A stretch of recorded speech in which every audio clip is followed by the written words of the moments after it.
મોરબીના જેતપર ગામે ખેડૂતોના ઉપવાસ આંદોલનનો આજે 7મો દિવસ છે। મોરબી પ્રાંત અધિકારી ડીવાયએસપી આવ્યા આંદોલનકારીઓની મુલાકાતે। મીડિયાકર્મીઓને જોતા જ બંને અધિકારી ત્યાંથી ભાગી છૂટ્યા। નાયબ collector Pravinsinh Jetavat, DYSP JM આલ પત્રકારોને જોઈને ભાગ્યા। ખેડૂતોને સમજાવવા આવેલ અધિકારીઓ નિષ્ફળતા છુપાવવા ભાગ્યાના આક્ષેપ છે। જેતપર ગામે ખેડૂતોએ વીજ કંપનીઓ સામે મોરચો માંડ્યો છે।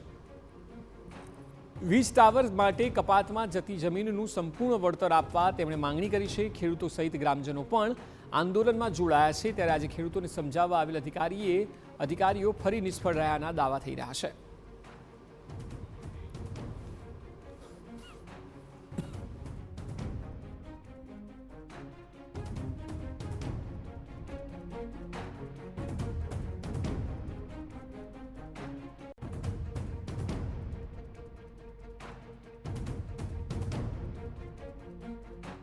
વધુ માહિતી આપી રહ્યા છે સંવાદદાતા રાજેશ આંબલિયા। રાજેશ, આજે 7મો દિવસ છે ખેડૂતોના પ્રદર્શનનો, ત્યારે પ્રાંત અધિકારી અને ડીવાયએસપી બંને આવ્યા અને મીડિયાને જોઈને ભાગ્યા તેવા સમાચાર મળી રહ્યા છે।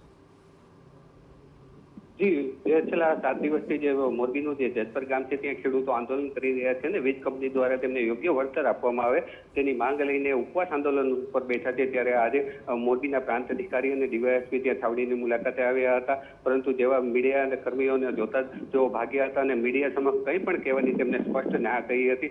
તેમને વિડીયો લેવાની પણ સ્પષ્ટ ના કહી હતી અને જોતા વેત તેઓ ત્યાંથી નીકળી ગયા હતા। અમે જ્યારે આ છાવણીની મુલાકાતે પહોંચ્યા ત્યારે બંને અધિકારીઓ ત્યાં ખેડૂતો સાથે વાટાઘાટો કરી રહ્યા હતા। તેમાં નાયબ કલેક્ટર પ્રવીણસિંહ જેતાવત અને ડીવાયએસપી જેએમ આલ બંને ત્યાં છાવણીએ બેઠા હતા, પરંતુ જેવા પત્રકારો જોયા તેઓ તરત ત્યાંથી સ્થળ પરથી નીકળી ગયા હતા। જી બિલકુલ, આભાર રાજેશ સમગ્ર માહિતી બદલ।